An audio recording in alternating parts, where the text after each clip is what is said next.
Bien, el día de hoy, pues, bueno, tenía pensado pues empezar a ver un poco de evaluación actuarial, pero ahora sí que casi no pude preparar algo, así que ahorita pues he estado bastante ocupado, pero pues les voy es que les voy a cumplir lo que les había prometido, que íbamos a ver un poco sobre la ley de List. El profe me pidió que viéramos así un resumen muy rápido de la ley del ISSSTE para, como les había dicho, para priorizar y profundizar más en la parte de evaluación actuarial, sistemas de financiamiento y estas cosas. Y de todos modos, estas notas, así que de cuando fui alumno, se las voy a compartir al Classroom para que igual las tengan y le echen un ojo.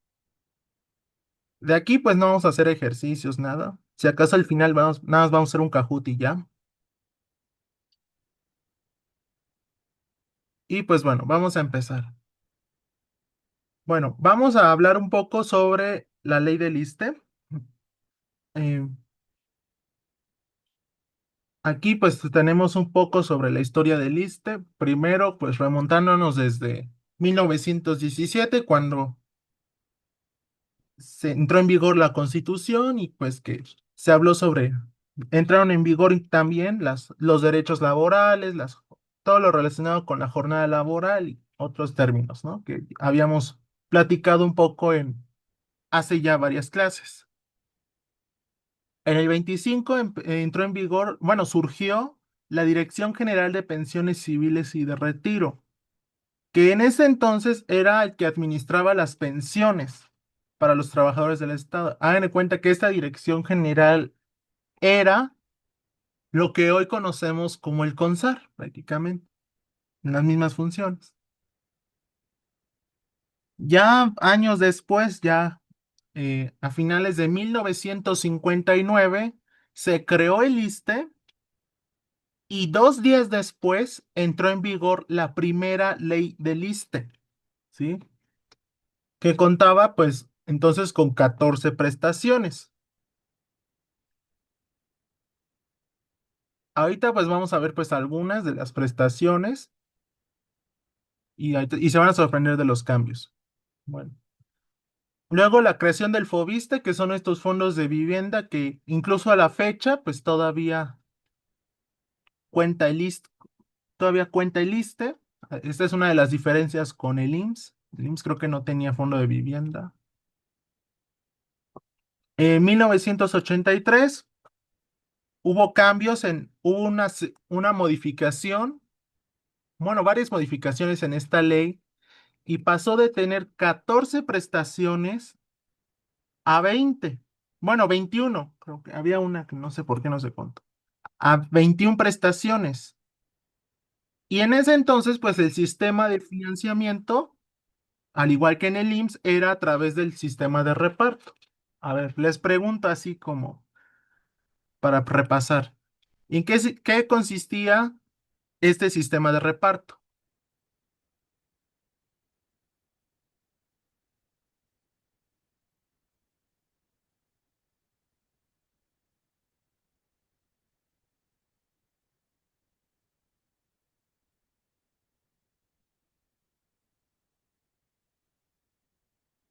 Repito la pregunta. En 1983 cambió la ley del ISSSTE, la ley de 1960, que bueno, que creo que dicen que es la ley del 59, cuando se planteó todo. Llegamos al 83, se crearon cambios en la ley y decidieron agregar 7 prestaciones más. Y en ese entonces, pues teníamos el sistema de financiamiento, al igual que en el caso del IMSS, era a través del sistema de reparto. Les pregunto, ¿qué es el sistema de reparto? Era el fondo donde todos aportaban y de ahí se sacaban las pensiones de los que se iban a jubilar, Ok. pues, pues hoy. Ujú. O sea, como que todos pagaban para la jubilación de los que sí, de los que ya se iban, ¿no? Sí, efectivamente, el sistema de reparto pues consistía en que todos los trabajadores activos daban sus aportaciones, o sea, ellos aportaban normal a un fondo común, pero y de ese fondo común pues sale el dinero para pensionar a cada uno de a todos y cada uno de los jubilados, ¿sí? Pero sí, esa es la idea precisamente del sistema de reparto. Luego, en 1992 se creó el sistema de ahorro para el retiro y pues el ISSSTE lo tomó como una prestación. Ah, miren, aquí estaba la prestación 21, sí, porque eran 21. Sí, entonces, en el 83 pasamos de 14 a 20 y en el 92 de 20 a 21, contando pues el sistema de ahorro para el retiro. Sí, aquí estaba el detallito. Y pues ya pasan los años, llegamos a 2007, bueno, el 31 de marzo de 2007 para ser precisos, en el cual pues vuelve a cambiar la ley y entonces crean una nueva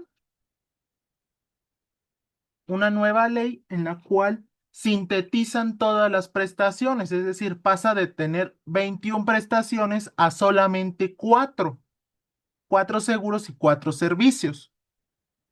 Y ya a partir de este entonces, pues ya entró en vigor pues el régimen de cuentas individuales, ¿sí?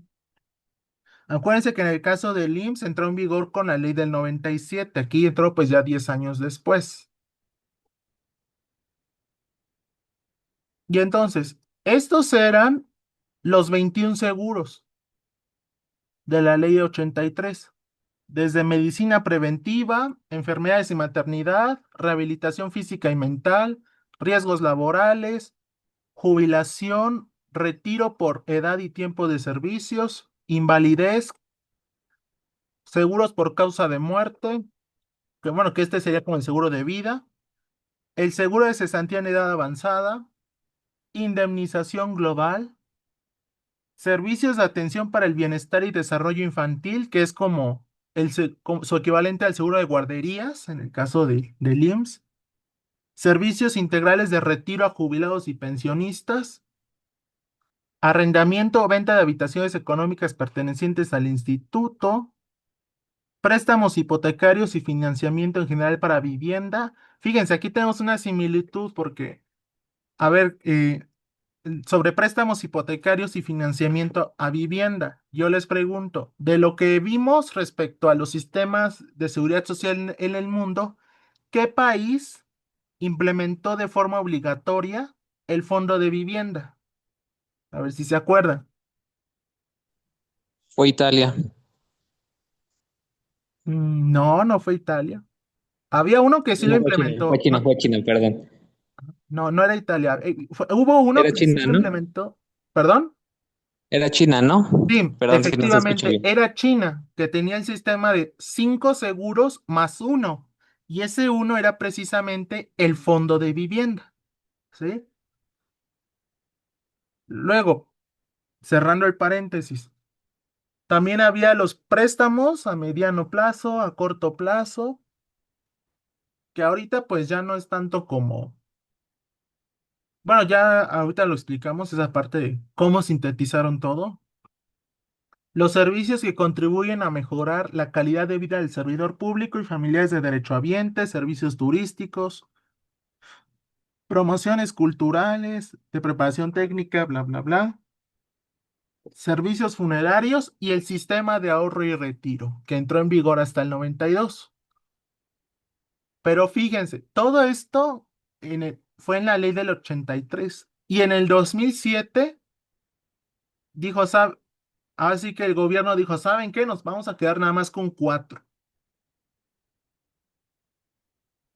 y los denominan así, salud, el seguro de salud, riesgos de trabajo, retiro, cesantía y vejez y el de invalidez y vida. Fíjense, aquí,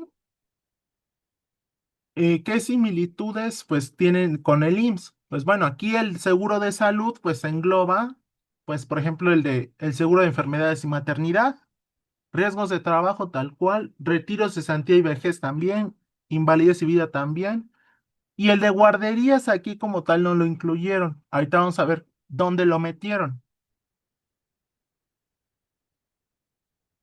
Bueno, aquí tenemos pues los tipos de prestaciones, que son los hipotecarios, los personales, los servicios sociales y los servicios culturales.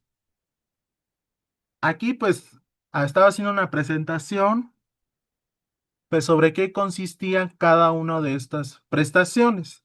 Los de vivienda pues son los préstamos hipotecarios para el financiamiento, ya sea con fines de adquisición, construcción, reparación, ampliación o mejoras para la vivienda.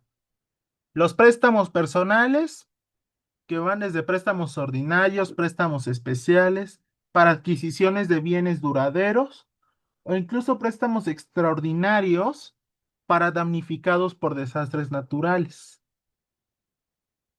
¿sí? Los servicios sociales, pues aquí incluyen los programas de apoyo para productos básicos y de consumo, servicios turísticos, funerarios, servicios de bienestar, desarrollo infantil, casas de día para adultos mayores, que fue donde aquí pues el ISSSTE pues sí, también implementó su régimen de servicios sociales, que habíamos visto ya casi al comienzo del curso. Y luego tenemos los servicios culturales, programas culturales, educación, atención a jubilados, fomento deportivo, inclusivamente lo decidieron meter en los servicios culturales aquí.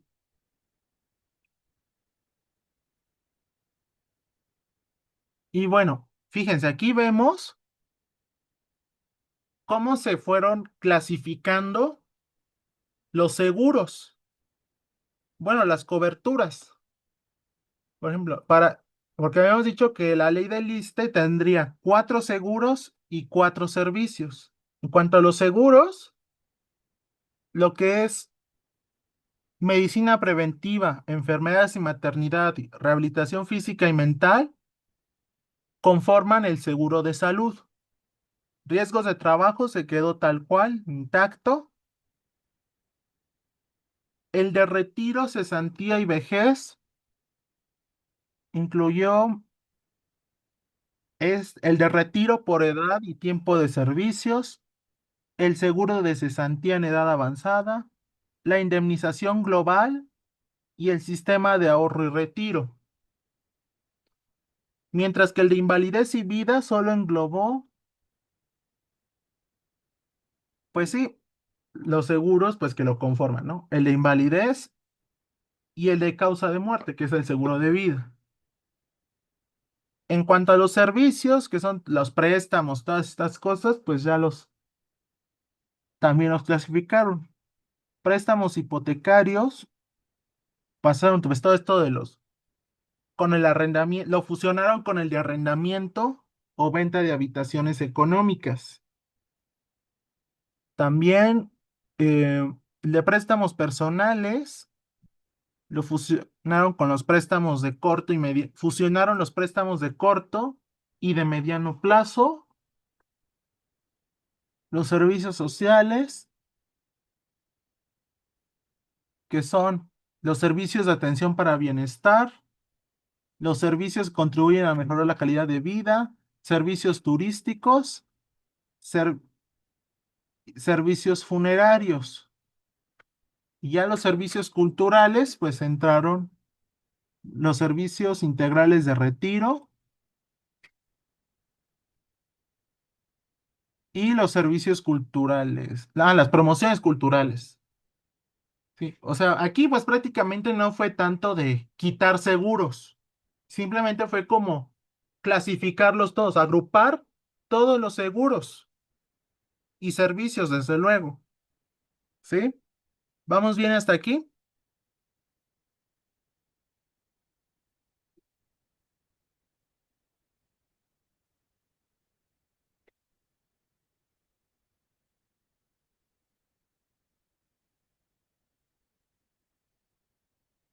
Ok, voy a asumir que quedó claro. Bueno, empezamos primero con el seguro de salud, cuyo objetivo es proteger, promover y restaurar la salud de sus derechohabientes, otorgando servicios de salud con calidad, oportunidad y equidad. Sus principales coberturas pues son la atención médica preventiva, la curativa, la de maternidad y la rehabilitación física y mental.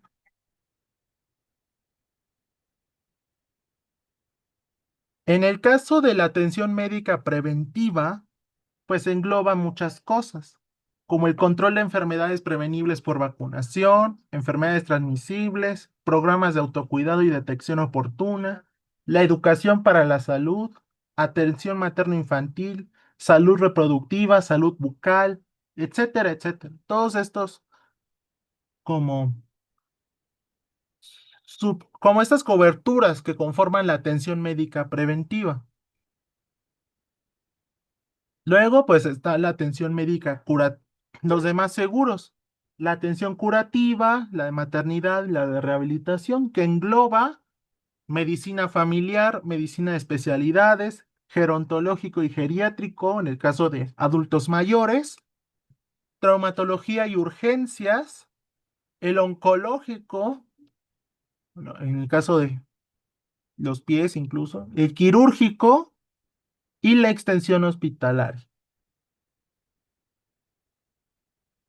Y aquí, pues el artículo 36 dice que en caso de enfermedad, tanto el trabajador como el pensionado tienen derecho a recibir atención médica en cualquiera de sus modalidades.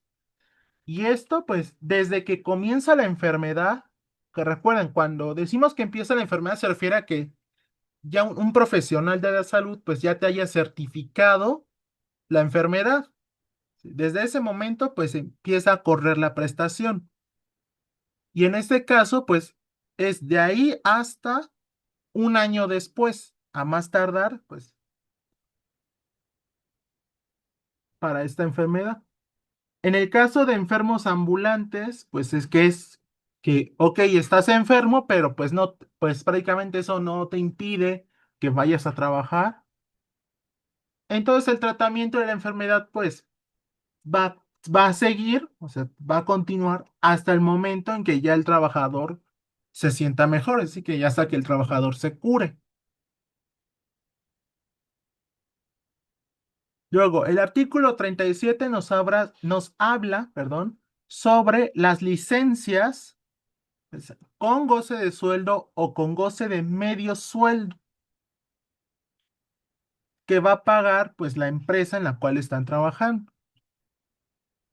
Aquí podemos ver que las licencias dependen de la antigüedad, ¿sí? Si la antigüedad del trabajador es menor a un año, pues te otorgan 15 días con goce de sueldo íntegro, es decir, sueldo completo. Y hasta 15 días más, pero con la mitad de tu sueldo, ¿sí? Para quienes tienen de antigüedad entre 1 y 5 años trabajando, se les da 30 días de licencia con goce de sueldo completo y 30 días adicionales, pero con medio sueldo, ¿sí? De 5 a 10 años, pues sí, aumentan 15 días más, entonces serían 45 días con goce de sueldo completo y 45 días más con medio sueldo. Y ya para de 10 años o más, pues ya las licencias pues ya son de 60 días, ¿sí? Y 60 adicionales con medio sueldo, ¿sí? ¿Vamos bien hasta aquí?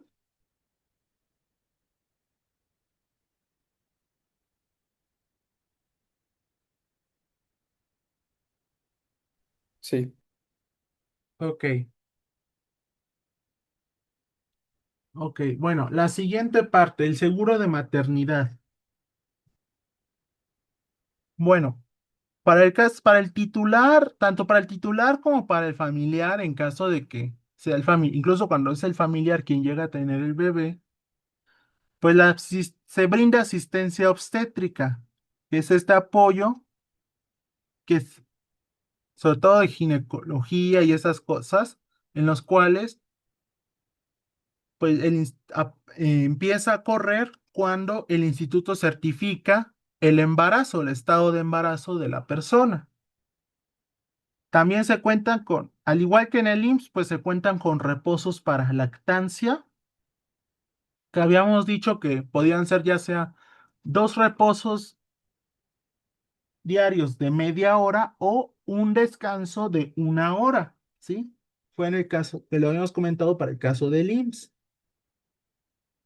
Las canastillas de maternidad, al igual que en el IMSS, se le otorga pues a la nueva madre cuando ya nace el hijo y el costo pues depende, va a ser señalado pues por la entidad, ¿no? Y luego aquí viene también acerca de la capacitación y el fomento para la lactancia. Es decir, que también va a haber un tiempo en el cual pues le van a enseñar pues a la nueva mamá pues a amamantar al hijo,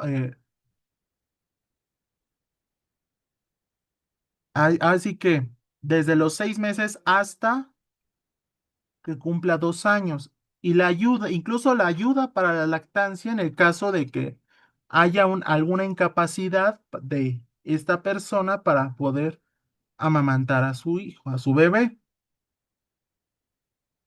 Luego, para el caso del titular del seguro, que pues ven que no, aquí vemos que no necesariamente pues el titular tiene que ser pues quien va a dar a luz, pues se le va a otorgar un derecho a una licencia de 90 días en total, de los cuales son 45 días antes del parto y 45 días después del parto. Y pues, y durante esta licencia, pues va a gozar su sueldo completo, ¿sí?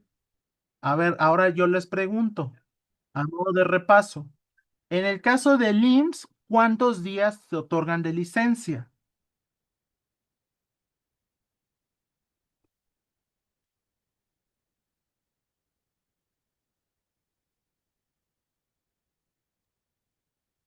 ¿De invalidez? Creo que era máximo un año, ¿no? Y ya ahí podías ver si lo alargaban otro año y así. Mm, no, no, estoy hablando No. del seguro de maternidad. Ah, perdón. Ay, no. Aquí en el ISSSTE te dan 45 días antes y 45 días después del parto de licencia. En el caso del IMSS, ¿cuántos días eran?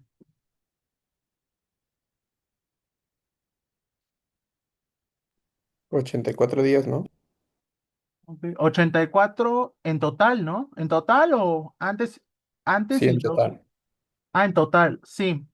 Efectivamente, son en el caso del IMSS son 84 días en total, 42 días antes y 42 días después.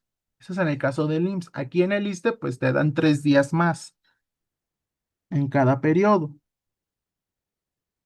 Y aquí el requisito que piden, pues es haber contado con por lo menos 6 meses cotizados con vigencia de derecho, así que todavía, pues, con un seguro vigente.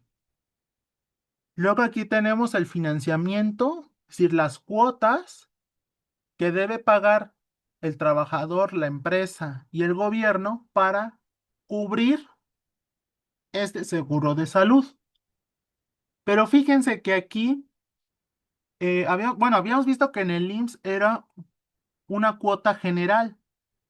Aquí en el ISSSTE estamos viendo que hay cuotas especial, una cuota pues para trabajadores activos y otra cuota para pensionados. Esa es otra diferencia. Aquí en el en el ISSSTE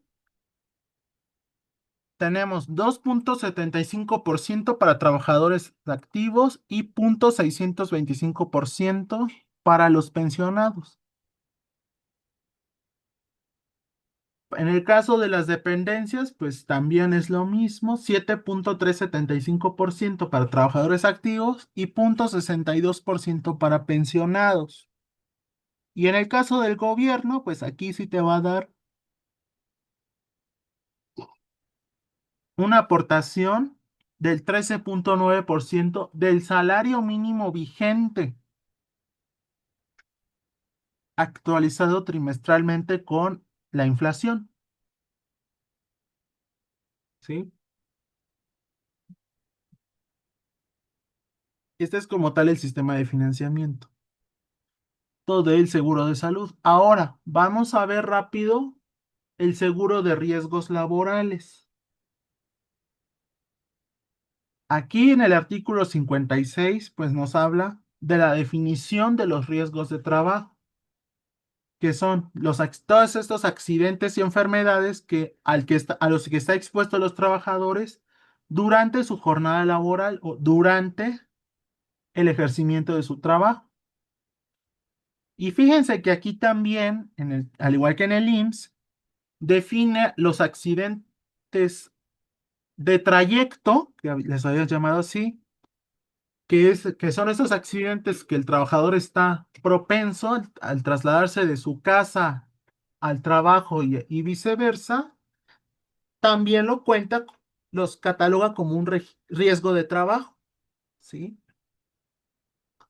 Luego aquí también nos definen los riesgos de trabajo, que los clasifica como incapacidad temporal, incapacidad parcial, incapacidad total, la muerte o incluso la desaparición derivada de un acto delincuencial. En el caso de la incapacidad temporal, pues, como ya habíamos visto en el IMSS, es la pérdida de facultades que imposibilita, pues, temporalmente, pues, ahí bien valga la redundancia, a una persona para desempeñar su trabajo. Es decir, pues que esta incapacidad temporal, pues, sea durante un tiempo limitado y ya después de ese tiempo, pues ya este trabajador pueda trabajar formalmente. El de incapacidad parcial, pues su equivalente en el caso del IMSS es la incapacidad permanente parcial, en los cuales pues disminuye las facultades de una persona para trabajar de cierta manera. Por ejemplo, no sé, incluso con un estallido, luego estos trabajadores que se dedican luego a las demoliciones y luego tienen que poner la dinamita, luego están los estallidos y luego esos estallidos pues te ocasionan pues que puedas quedarte sordo o que tengas problemas auditivos. Aunque bueno, en el caso de esos trabajadores de demoliciones pues tienen los equipos necesarios para protegerse ante ciertos riesgos. Y luego tenemos la incapacidad total, pues que es como la incapacidad permanente total, ¿no? Que es cuando este trabajador pues ya no cuenta con todas sus aptitudes, es decir, que ya tiene una aptitud que ya no puede realizar para ejercer su trabajo, ¿sí? Y bueno, aquí pues tiene prestaciones en especie, el seguro de riesgos laborales, que van desde el diagnóstico, la asistencia médica, quirúrgica y farmacéutica, los servicios de hospitalización, los aparatos de prótesis y ortopedia y la rehabilitación, ¿sí? Que es similar al caso del IMSS. Y el financiamiento que, que pone pues el patrón o las empresas es del 0,75% del sueldo base, ¿sí? Las prestaciones monetarias, es decir, para cada uno de estos riesgos laborales va a haber diferentes, diferentes formas de pagar. En el caso de la incapacidad temporal, se tiene una licencia con sueldo íntegro que dura máximo un año, ¿sí? Y pues que cuentas con los servicios médicos del ISSSTE. En el caso de la incapacidad parcial, pues se te va a dar, como ya perdiste cierta facultad, o sea, a lo mejor no toda, pero sí una parte, entonces la Ley Federal del Trabajo te dice que te va a otorgar una pensión dependiendo del grado de incapacidad, que fíjense que esto es más o menos como lo que vimos incluso la clase pasada, que en el caso de una incapacidad parcial, la pensión o el pago va a depender de este grado de incapacidad, ¿sí? Que puede ser ya sea un porcentaje del sueldo básico, en el caso de las pensiones, o hasta 5 anualidades, que es pero es en un solo periodo, es un pago único, como lo vimos en el caso del IMSS. Y esta pensión se puede otorgar hasta los 65 años. Ya si ya el trabajador tiene más de 65 años, pues ya no aplicaría. Y pues estos pagos, pues lo va. Y pues aquí pues también van a entrar a las aseguradoras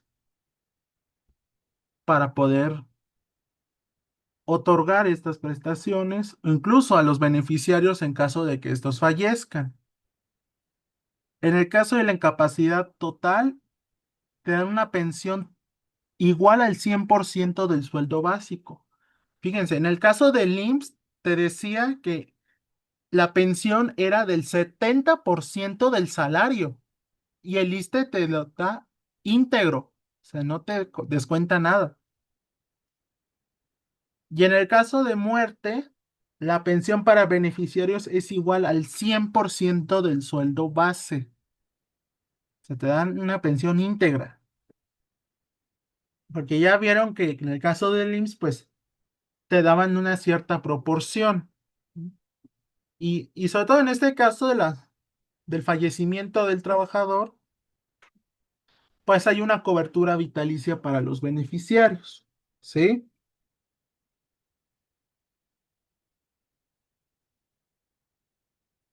¿Vamos bien hasta aquí?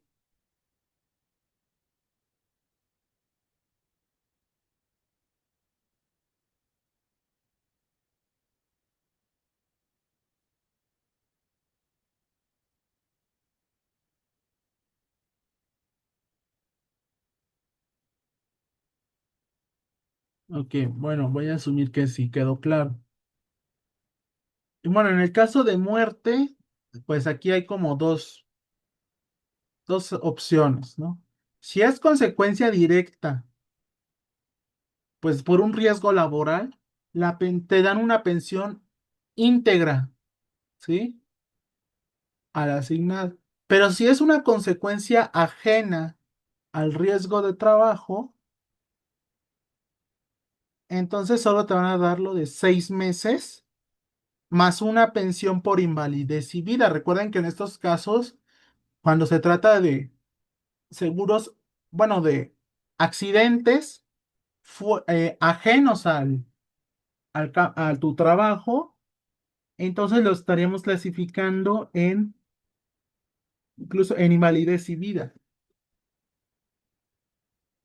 Sí. Luego, el siguiente seguro que hay aquí es el seguro de retiro, cesantía y vejez, que de acuerdo al artículo 89 hay ciertos requisitos para cada uno de estos. Para el retiro, pues como tal no te exige la edad o un tiempo mínimo cotizado.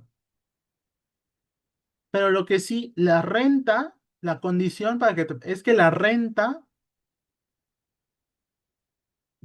de tu pensión, pues va a ser mayor o igual a 1.3 veces la pensión garantizada. A ver, ¿qué es la pensión garantizada? A ver si se acuerdan de lo que vimos del IMSS.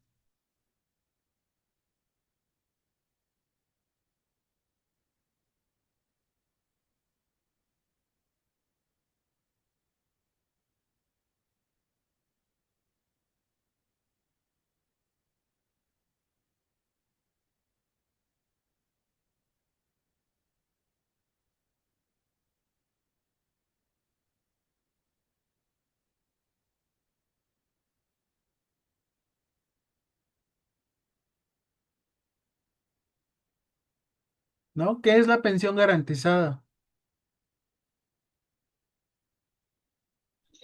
Es como lo mínimo que te deberían de dar, ¿no? Ok.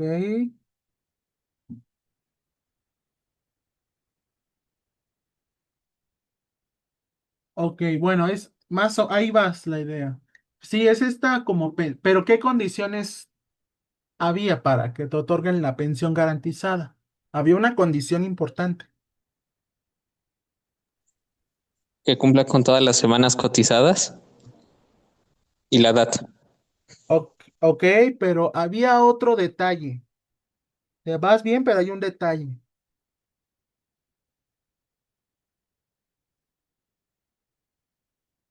Acuérdense que en qué régimen de financiamiento estamos ya con esta nueva ley. Actualmente, pues en la del 97. Entonces el requeriente sería como que la Afore no tenga los suficientes recursos y pues le tengan que, pues como que subir para que no sea una Ajá. pensión muy pobre. Exacto, esa era la condición a la que me refería. Para que tengas derecho a la pensión garantizada, simplemente en tu cuenta Afore ya no debes ya no hay recursos, ya no hay un recursos suficientes para cubrir tu pensión, para pensionarte. Entonces ahí esta pensión la otorga el gobierno, ¿sí? Entonces, sí hay que tener un poco de cuidado. Entonces sí hay que detallar un poco esta parte. Luego, el de cesantía en edad avanzada, pues al igual que en el IMSS, te pide tener al menos 60 años de edad, pero aquí te piden 25 años cotizados. Y en el caso de vejez, igual son los 25 años cotizados y tener al menos 65 años de edad.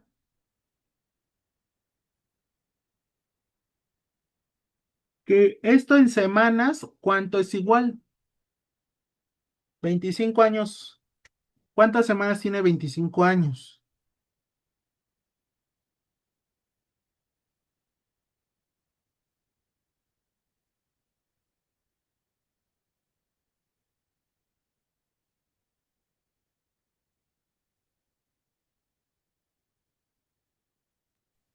Como 1250, 1300 por ahí, creo. Son 1.300, ¿no? Porque son 25 años multiplicados por 52 semanas que tiene cada año, ¿no? Entonces esto es igual a 1.300.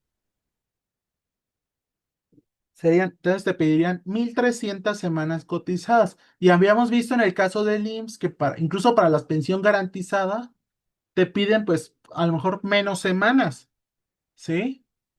Como lo habíamos visto en la tablita. Luego aquí viene la parte del financiamiento, que para el caso del trabajador le van a pedir 6.125% de su sueldo base. En el caso de la entidad o la empresa, va a poner el 2% de este salario base en caso de retiro y 3.175% tanto para cesantía como para vejez. Y el Estado pues va a poner el 5.5% del salario mínimo, ¿sí?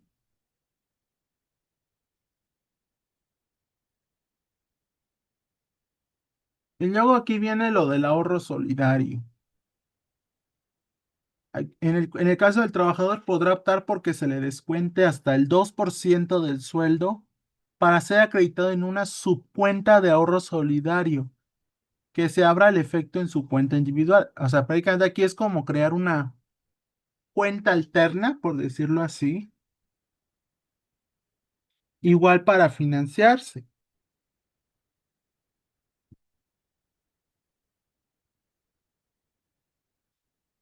En el caso de la empresa, pues están obligadas a depositar también en esa subcuenta 3.25 pesos por cada peso que ahorren los trabajadores, con un tope máximo de hasta el 6.5% del sueldo base. Y entonces en total, pues esta subcuenta puede tener pues hasta el 8.5% del sueldo base.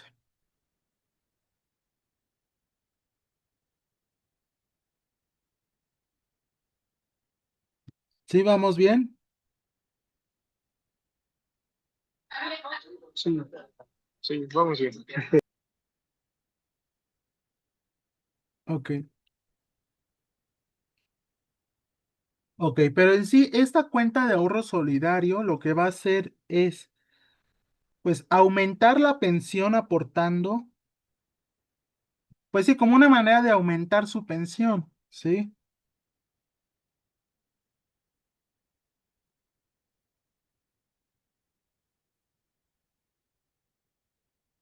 Pues que puede, pues, aumentar ya sea entre el 1 o el 2% del salario base,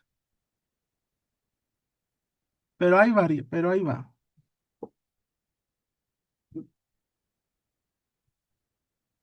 Y pues luego, pues ya casi, luego tenemos el seguro de invalidez y vida, que habíamos dicho que la invalidez se define cuando el trabajador pues quedó imposibilitado para trabajar,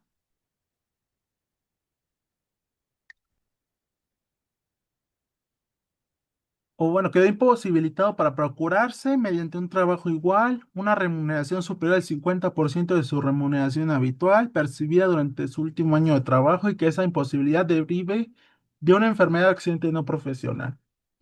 O sea, pues prácticamente resumiendo lo que dice la ley, pues hay invalidez cuando el trabajador quedó imposibilitado por un riesgo o percance ajeno al mundo laboral. Y el financiamiento, pues es del 0,625% del sueldo base, tanto para trabajadores como para dependencias. Y pues aquí tenemos un cuadro con las pensiones para el seguro de invalidez y vida. En el caso de una invalidez temporal, la pensión es del 35% del sueldo básico con duración de hasta un año. Y el ISSSTE es quien lo paga. El ISSSTE lo pone. En el caso de una pensión definitiva, es igual a la misma cuantía, 35% del sueldo base, hasta que el trabajador tenga 65 años de edad. Y va a ser a través de una aseguradora, del cual pues el trabajador haya contratado sus servicios, pues para que le pague. Y en el caso del fallecimiento del trabajador, pues es igual el 35% del sueldo base repartido entre sus beneficiarios. Y aquí la duración, pues de esta pensión, pues es vitalicia. Y esta también la va a poner la aseguradora, ¿sí? Y luego aquí viene un poco sobre, más a detalle sobre las cuentas individuales, algunas de esas subcuentas que pueden abrir, como la del ahorro solidario, la de retiro, cesantía y vejez, la de Fobiste y otras. Y luego, pues aquí viene explicado, pues lo que es una renta vitalicia, un retiro programado y una pensión garantizada. En el caso del retiro programado, pues consistía en que se va a otorgar una pensión fraccionada del monto total que tienes en tu cuenta Afore, ¿sí? Considerando la esperanza de vida, ¿sí? Así como los rendimientos que ha habido en el saldo de nuestra cuenta.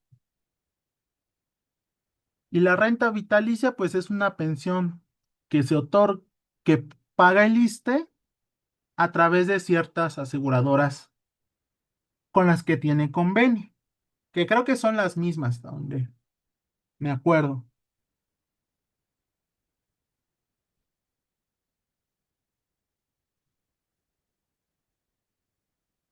Luego aquí viene sobre las AFORES que obtienen recursos por medio de las aportaciones. Y pues otra cosa interesante, la Comisión Nacional de Seguros y Fianzas autoriza a las aseguradoras que manejan pensiones y supervisa la solvencia técnica. Sí, pues siendo esta la comisión, pues la máxima autoridad en materia de seguros, pues sí, también va a asegurarse de que estas aseguradoras cuenten con su suficiente solvencia para cubrir los pagos, las pensiones. Luego viene el bono de pensioniste como reconocimiento a los trabajadores, seguro de sobrevivencia que deben contratar los pensionados por retiro, cesantía, vejez, el sueldo básico, que es esta medida para determinar las prestaciones de seguridad social, Y luego, de acuerdo a la ley, es el sueldo del tabulador regional que para cada puesto se haya señalado. Y pues más o menos aquí define cuánto es el salario, el sueldo básico de cotización. Fíjense, en el IMSS lo llaman salario base de cotización, en el ISSSTE, sueldo básico de cotización. Y puede variar desde un salario mínimo hasta máximo 10 veces el salario mínimo, ¿sí? Entre 1 y 10 salarios mínimos prácticamente. Y luego la última parte, el décimo transitorio, dirigido a trabajadores que cotizaban en el ISSSTE antes del 31 de marzo de 2007, que es prácticamente cuando ya termina la ley 83 para que al día siguiente entre en vigor la ley del 2007. Pero en este caso, pues son todos estos que cotizan en ISSSTE antes de esta fecha, pero que decidieron optar el modelo de pensiones de beneficio definido, ¿sí? ¿Qué era el beneficio definido? A ver si se acuerdan. Ya nos quedan como casi unos minutos ya para irnos.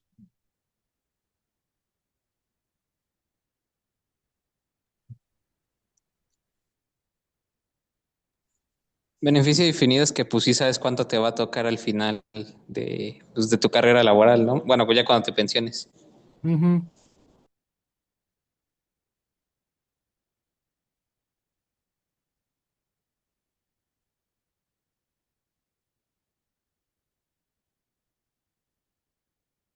Ok. Ujú, pues sí, efectivamente, en el beneficio definido, pues conoces pues cuánto vas a tener al momento de que te retires. Y la otra modalidad, que es la que precisamente entró con la ley de 2007, es el sistema de contribución definida, en el cual pues tú no conoces cuánto vas a tener al final por los diferentes cambios en la inflación y esas cosas, pero sí vas a conocer las aportaciones que vas a ir realizando periódicamente, ¿sí?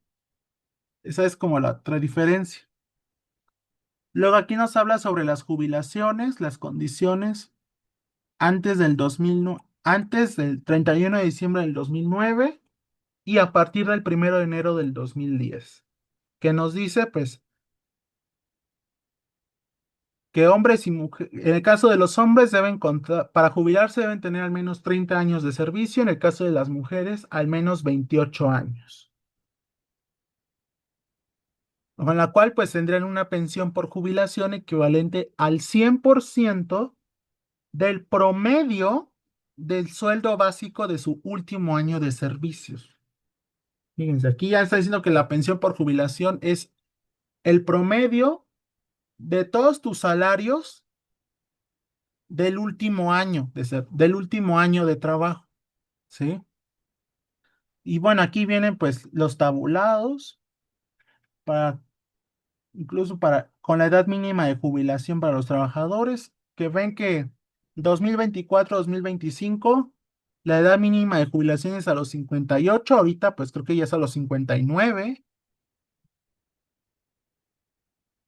En el caso de trabajadores hombres, para mujeres pues sería a los 57. ¿Sí? Aquí pues es como tal cuando entró en vigor la ley, aquí pues ya con el avance de la ley. Luego, el retiro por edad y años de servicio, pues aquí te determina pues las cuantías, la edad necesaria para pensionarte y en el caso de cesantía, pues también te dan las cuantías, la edad mínima para obtener la prestación de cesantía y de acuerdo a ciertas fechas. ¿Sí? ¿Dudas hasta aquí? No. No, Ok. Bueno, pues esto es como muy a grandes rasgos lo que es la ley del ISSSTE. Así que me hubiera gustado profundizar más como en el caso del IMSS, pero así que no nos iba a dar tiempo y pues también ya tienen lo trabajito que hacer. Que por cierto, ya en un ratito les subo el Excel que vimos la clase pasada. Es que vi que había un errorcito ahí y que voy a corregir, que voy a checar rápido y ya cuando pues ya corrija ese problemita, pues ya les mando el Excel para con el cual pues se pueden apoyar incluso para su cotizador que tienen que entregar el otro lunes y pues que también tengan tiempo para repasar para su examen, que recuerden que es el examen del IMSS quedó para el día martes 12, ¿sí? Entonces, para que también se vayan preparando. Voy a detener la grabación.